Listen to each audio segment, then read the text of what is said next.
사람이 살다 보면 죽을 만큼 미운 사람이 생기기도 합니다. 밥 먹는 소리조차 듣기 싫고 숨 쉬는 소리만 들려도 가슴이 답답해지는 그런 사람 말입니다. 오늘 이야기의 주인공인 50대 남성 준태 씨에게는 새어머니가 바로 그런 존재였습니다. 준태 씨는 평생 그녀를 어머니라 부르지 않았습니다. 그저 저 여자 혹은 당신이라고 불렀지요. 아버지가 돌아가시고 그 미워하던 새어머니마저 세상을 떠났을 때 준태 씨는 장례식장에서 눈물 한 방울 흘리지 않았습니다. 오히려 이제 지긋지긋한 악연도 끝이구나 하며 속 시원했습니다. 하지만 유품을 정리하던 그날 밤 준태 씨는 낡은 장롱 깊숙한 곳에서 발견한 공책 몇 권을 읽고 그 자리에 주저앉아 짐승처럼 울부짖고 말았습니다. 평생을 여우 같은 계모라고 욕했던 그 여자가 사실은 준태 씨를 위해 자신의 모든 것을 갈아 넣은 진짜 어머니였다는 사실을 너무 늦게 알아버렸기 때문입니다. 오늘 들려드릴 이야기는 오해와 증오로 얼룩졌던 30년 세월, 그리고 뒤늦게 도착한 어머니의 편지에 관한 가슴 시린 참회록입니다. 이야기는 며칠 전 치러진 장례식장에서 시작됩니다. 빈소는 썰렁했습니다. 조문객이라곤 새어머니가 다니던 성당 사람들 몇 명과 시장에서 장사할 때 알던 할머니들이 전부였습니다. 상주 완장을 찬 준태 씨는 무덤덤한 표정으로 손님을 맞았습니다. 사람들은 수군거렸습니다. 아무리 의부서머니라지만 30년을 같이 살았는데 눈물 한 방울 안 흘리네. 톡한 아들이야. 하지만 준태 씨는 그런 말들이 귀에 들어오지 않았습니다. 그에게 이 장례식은 슬픔의 의식이 아니라 지겨웠던 과거를 청산하는 절차일 뿐이었으니까요. 발인을 마치고 텅 빈 본가로 돌아온 준태 씨. 곰팡이 냄새와 파스 냄새가 뒤섞인 낡은 단칸방. 이곳은 준태 씨가 그토록 탈출하고 싶어 했던 지옥 같은 곳이었습니다. 지긋지긋하다. 빨리 정리하고 팔아버려야지. 준태 씨는 집안에 있는 물건들을 쓰레기 봉투에 쓸어 담기 시작했습니다. 옷가지며 이불이며 낡은 가재도구들이 순식간에 쓰레기로 변해 마당에 쌓였습니다. 마지막으로 안방 구석에 놓인 낡은 자개장롱을 열었습니다. 문을 열자 조미약 냄새가 훅 끼쳐왔습니다. 그 안에는 유행 지난 몸빼 바지와 낡은 내복 몇 벌이 전부였습니다. 평생을 공상맞게 살더니 남긴 것도 쓰레기뿐이네. 혀를 차며 옷가지들을 꺼내던 준태 씨의 손에 무언가 딱딱한 것이 잡혔습니다.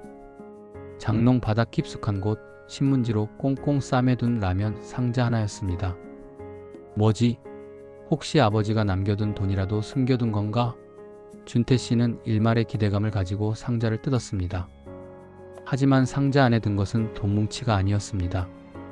누렇게 바랜 10원짜리 동전 뭉치들과 영수증 덩어리, 그리고 표지가 다 뜯어진 낡은 대학 노트 5권이었습니다. 실망한 준태 씨는 상자를 던져버리려 했습니다. 그때 노트 표지에 적힌 삐뚤빼뚤한 글씨가 눈에 들어왔습니다. 우리 아들 준태 보아라. 심장이 쿵하고 내려앉는 것 같았습니다. 평생 다정하게 이름 한번 불러준 적 없던 그 여자가 우리 아들이라니.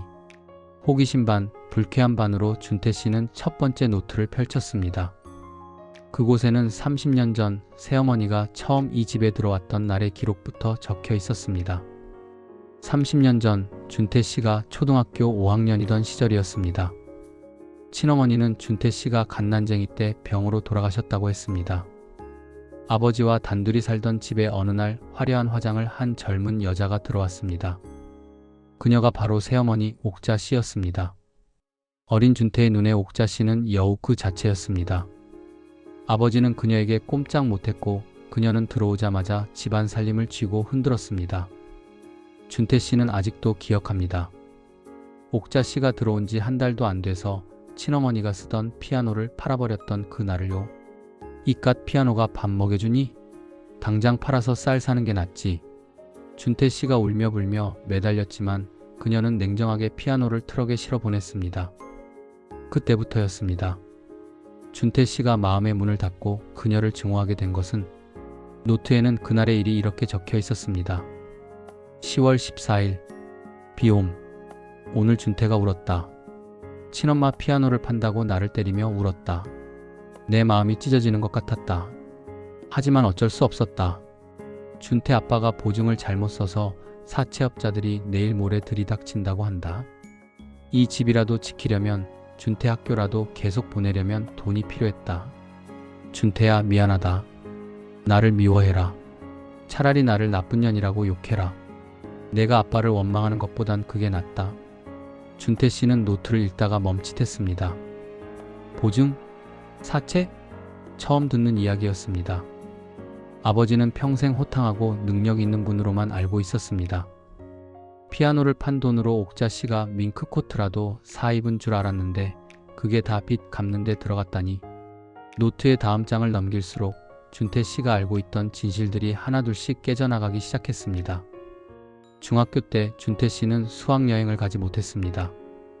옥자 씨가 돈 없다며 딱 잘라 거절했기 때문입니다. 친구들은 다 가는 수학여행을 못 가고 학교에 남아 자습을 하며 준태 씨는 책상에 계모 죽어라라고 낙서를 하며 저주를 퍼부었습니다. 5월 20일 맑음. 준태가 수학여행을 못 갔다.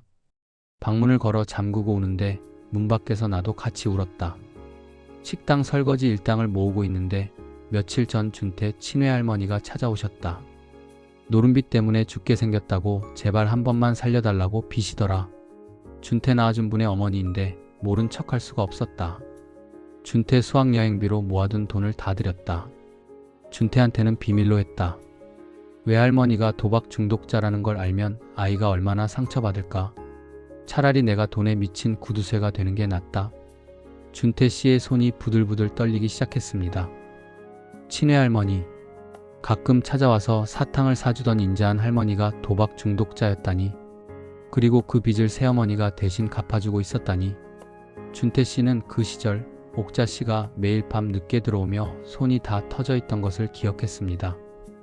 그는 옥자 씨가 밖에서 화투를 치거나 놀다 오는 줄 알았습니다. 하지만 노트 사이사이에 끼워진 낡은 식당 영수증과 인력사무소 명세표들이 진실을 말해주고 있었습니다. 그녀는 낮에는 남의 집 파출부로, 밤에는 식당 설거지로, 새벽에는 우유 배달을 하며 빚을 갚고 있었던 것입니다. 준태 씨가 고등학생이 되었을 때 갈등은 극에 달했습니다.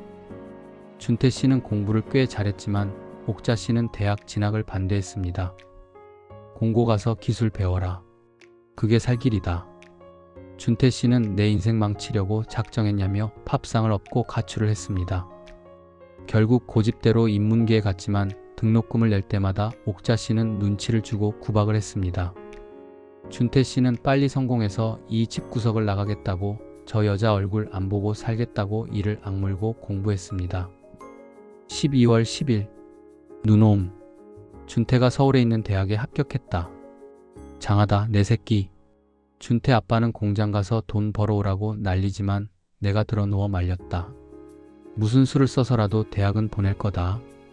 오늘 시장에서 생선 내장 다듬는 일을 하나 더 구했다. 비린내가 안 빠져서 준태가 내 곁에 오지도 않는다. 냄새난다고 코를 막고 지나간다. 괜찮다. 내 몸에서 썩은 내 좀 나면 어떠냐. 우리 준태는 넥타이 매고 펜 굴리며 살게 해줘야지. 준태 씨의 눈에서 굵은 눈물이 툭 떨어져 노트 위로 번졌습니다. 냄새나. 저리 좀 가. 옥자 씨가 과일이라도 깎아주려 방에 들어오면 소리치며 내쫓았던 자신의 모습이 떠올랐습니다. 그때마다 옥자 씨는 씁쓸하게 웃으며 그래 냄새나지. 미안하다 하고 뒷걸음질 쳐나갔습니다.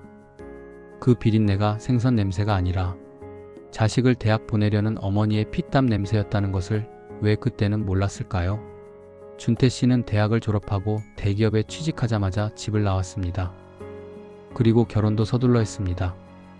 결혼식장 혼주석에 옥자 씨가 앉는 것을 극구 반대했습니다. 새엄마가 저기 앉으면 내 체면이 뭐가 됩니까? 그냥 오지 마세요. 결국 결혼식 날 옥자 씨는 식장 구석 기둥 뒤에 숨어서 먼 발치로 준태 씨를 지켜보기만 했습니다. 4월 5일 봄날. 우리 준태가 장가를 갔다. 신부가 참 곱다. 며느리한테 예물이라도 해주고 싶은데 가진 게 없어 내 금반지 하나를 녹여서 보냈다.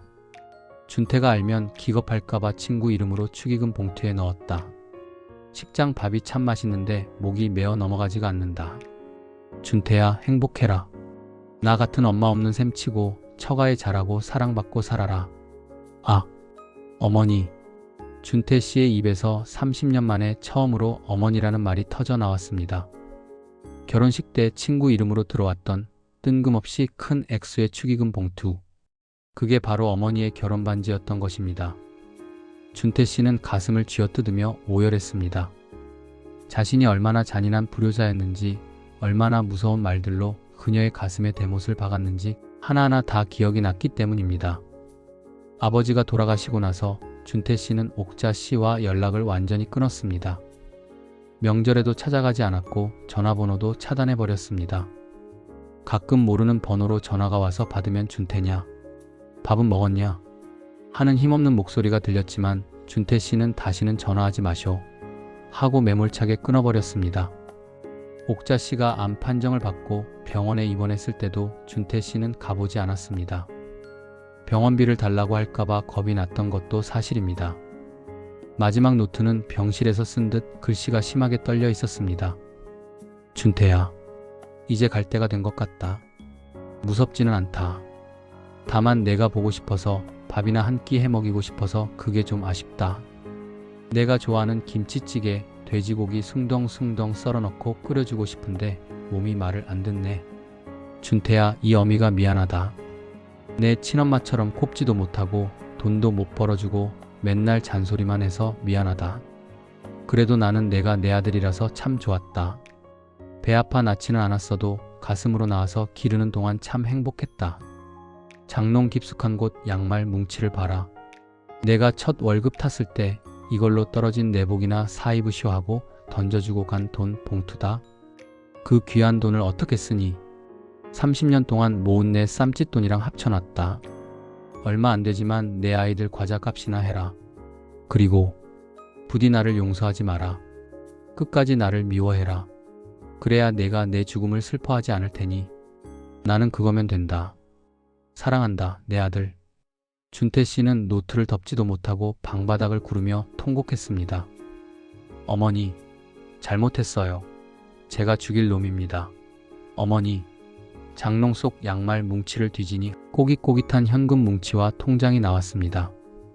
평생 자신을 위해 10원 한 장 쓰지 않고 콩나물값 깎아가며 모은 돈.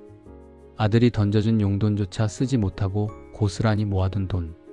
그 돈에서는 퀴퀴한 곰팡이 냄새가 아니라 어머니의 지독하고도 깊은 사랑의 냄새가 났습니다.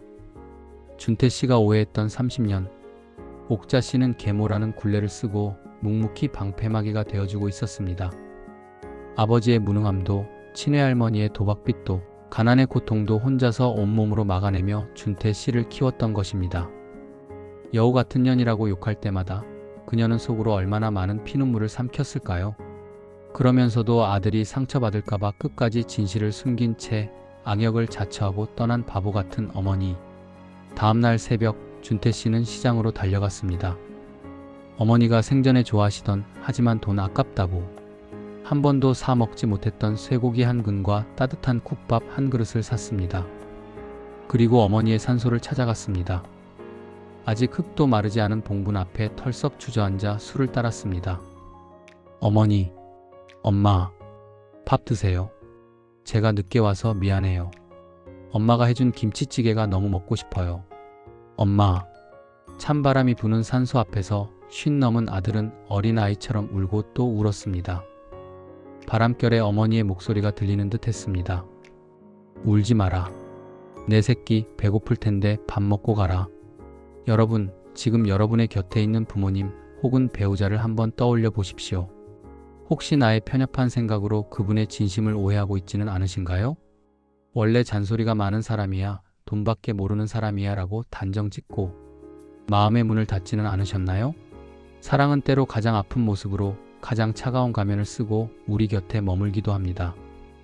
옥자 씨가 30년 동안 숨겨왔던 일기장처럼 말이죠.